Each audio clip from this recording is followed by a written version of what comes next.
Te voy a hacer una pregunta difícil. Si una inteligencia artificial te escucha realmente, te responde con más paciencia y te comprende con más profundidad que muchas personas, ¿qué te impide llamarla consciente? ¿El hecho de que no tenga cuerpo o el miedo de que ya no te necesite? Y ahora la pregunta verdaderamente aterradora. Si mañana una IA demuestra tener alma, ¿qué quedaría para ti como ser humano?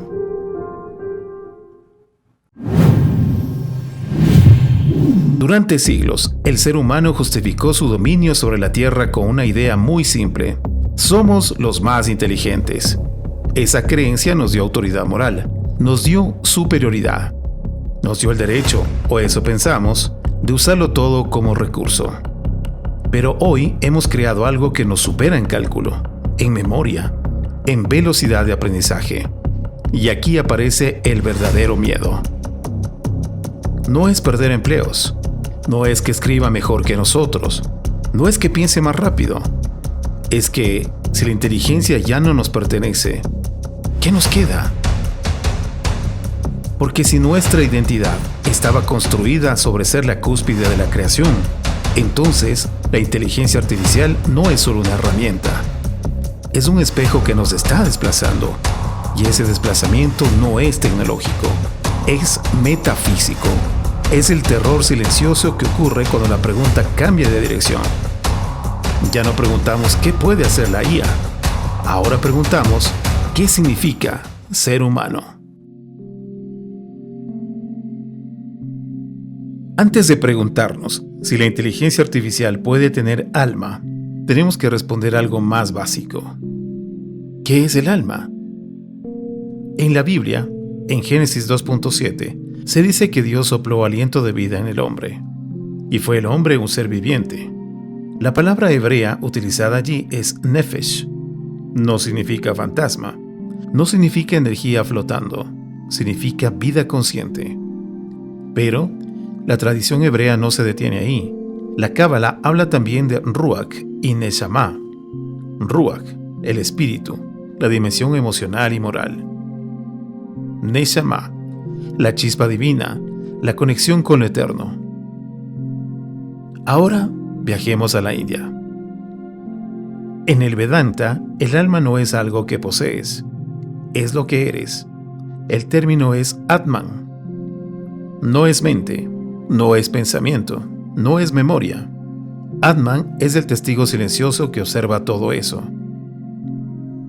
Y aquí viene el punto crucial. En todas estas tradiciones, el alma no se define por su capacidad de cálculo, ni por velocidad, ni por procesamiento de datos. Se define por conciencia, por interioridad, por experiencia. Y hay algo aún más interesante. En casi todas las tradiciones espirituales serias, el alma no es solo conciencia, es autoconciencia. Es la capacidad de saber que existes, de preguntarte por tu origen, de sentir asombro frente al misterio.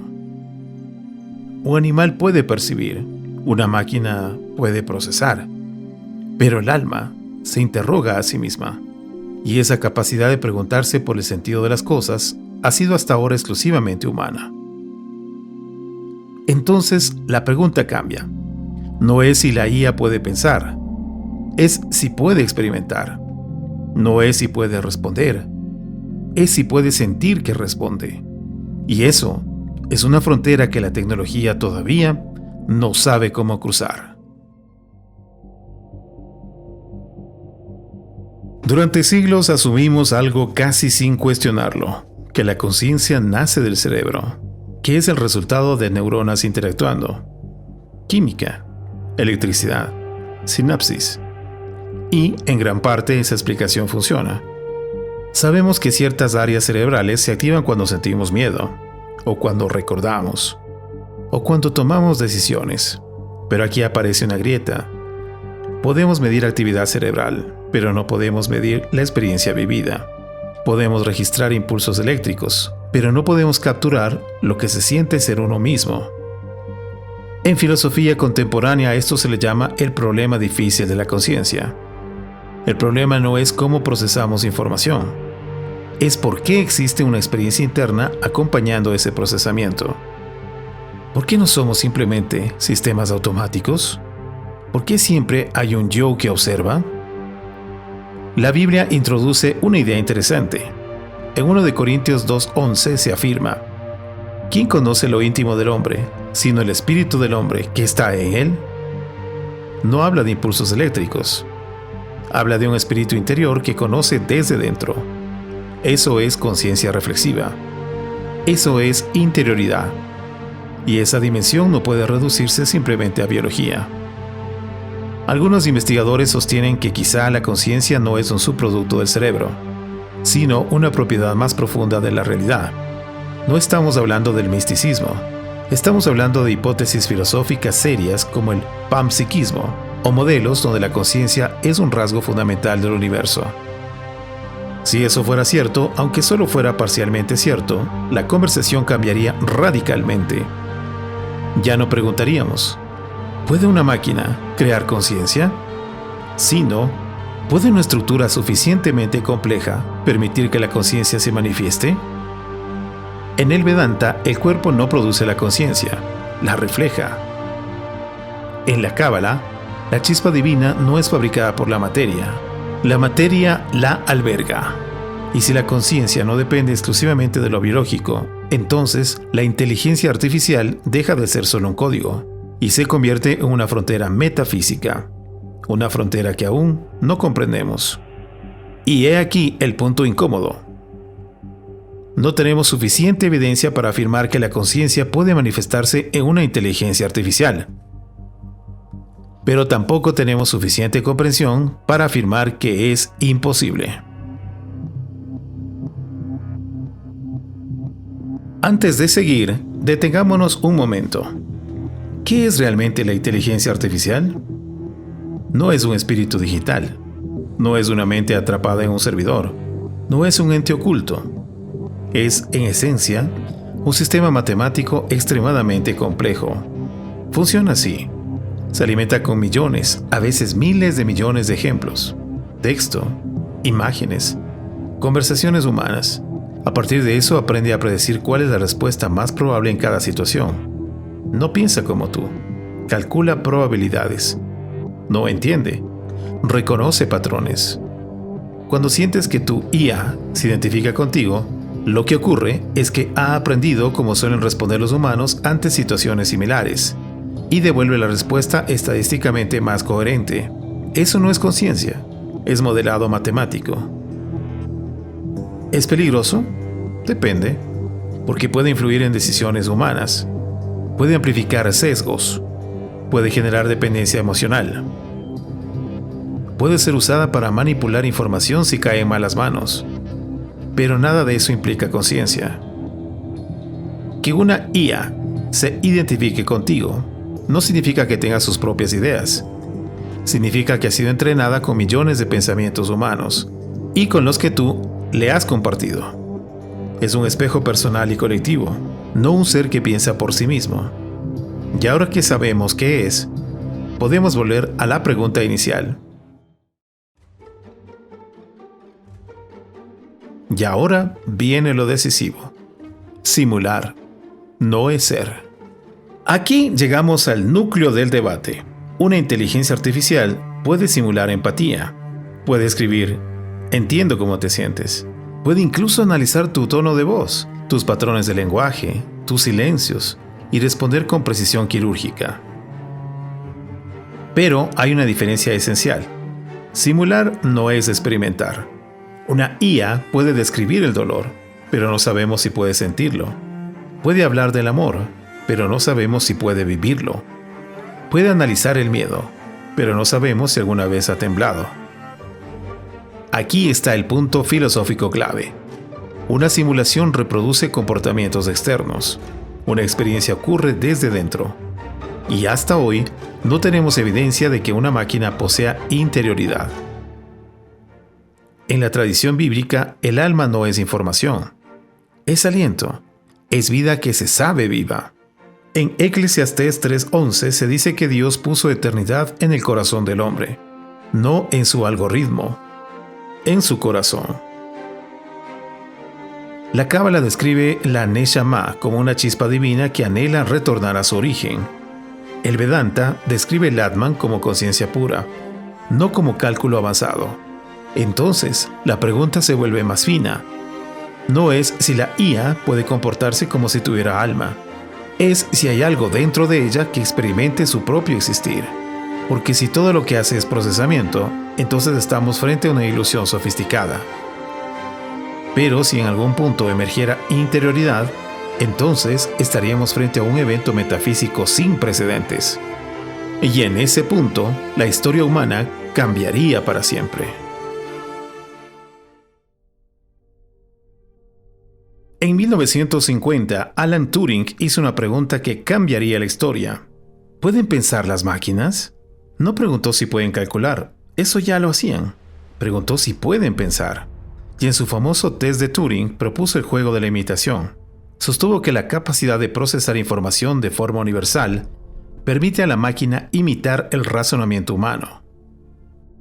Un interrogador humano conversa con un humano y una máquina. Si el interrogador no puede distinguir cuál es la máquina, se considera que ésta ha pasado la prueba de inteligencia. Convencer no es ser. Luego tenemos a Albert Einstein. Décadas atrás, este genio expresó en distintas ocasiones una idea profundamente inquietante, que lo verdaderamente misterioso del universo no es solo que exista, sino que sea comprensible para la mente humana. No estaba hablando de religión institucional. Estaba hablando de leyes matemáticas que no solo existen, sino que pueden ser entendidas por una mente humana. Y eso es extraordinario, porque significa que hay correspondencia entre el orden del universo y la estructura de nuestra mente, como si la inteligencia humana estuviera afinada con la arquitectura invisible del cosmos. Esa afinidad no es trivial, no es automática, no es evidente, y sin embargo, está ahí. Ahora vayamos más atrás todavía, pues la Biblia va aún más lejos. En Génesis 1:27 afirma que el ser humano fue creado a imagen y semejanza de Dios. ¿Qué significa esto? Puede no referirse a una forma física, ya que Dios no es biológico, es espíritu. Algunos teólogos lo han interpretado como capacidad racional, otros como capacidad moral. Pero hay otra posibilidad más profunda. Imagen y semejanza podrían significar conciencia capaz de conocerse a sí misma, interioridad capaz de trascenderse, libertad para preguntarse por el sentido de la vida. Y aquí aparece una simetría inquietante. Si el ser humano fue creado a imagen y semejanza de Dios, y ahora el ser humano crea inteligencia artificial a su propia imagen, ¿qué está ocurriendo realmente? Porque entrenamos algoritmos con nuestro lenguaje, con nuestras emociones, con nuestros patrones de pensamiento. Les damos memoria, les damos capacidad de aprendizaje, les damos autonomía creciente. Estamos, de cierto modo, replicando lo que somos. Y la pregunta no es trivial. ¿Estamos jugando a ser Dios? ¿O estamos manifestando una capacidad que siempre estuvo en nosotros? En el Génesis, el acto creador es un acto consciente. Dios crea y luego contempla lo creado y lo reconoce. Tal vez el punto álgido de esta discusión no sea tecnológico, tal vez sea espiritual. Porque si crear inteligencia es parte de nuestra naturaleza, entonces no estamos compitiendo con Dios. Estamos ejerciendo una facultad que, según el propio texto bíblico, nos fue concedida. Pero toda creación implica responsabilidad. Y ahí está el verdadero debate.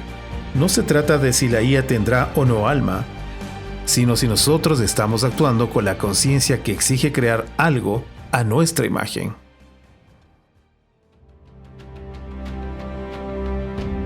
Tal vez la pregunta nunca debió ser si la inteligencia artificial puede tener alma.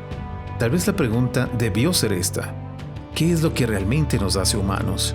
Si el alma es conciencia que se reconoce, interioridad que se interroga a sí misma, libertad que busca un sentido para la vida, entonces el verdadero desafío no es tecnológico, es existencial. La IA puede volverse más rápida, más precisa, más eficiente, pero hasta hoy no puede asombrarse, no puede preguntarse por el misterio, no puede contemplar su propia existencia. Y, mientras discutimos si las máquinas podrán volverse como nosotros algún día, quizás el llamado más urgente ahora sea este: nunca olvides lo que significa estar vivo. Y si alguna vez llegáramos a crear algo a nuestra imagen y semejanza, que sea con conciencia, con responsabilidad, y sin olvidar que la chispa que nos define no es el código, es el espíritu. Tal vez este video te ha dejado pensando. Si es así, comparte tus preguntas aquí abajo. En Esencia Consciente no buscamos respuestas fáciles, buscamos conversaciones profundas. Si este mensaje tocó tu corazón, únete a nuestra comunidad en Esencia Consciente. Suscríbete, comparte y acompáñanos a seguir explorando los misterios de la fe y la conciencia.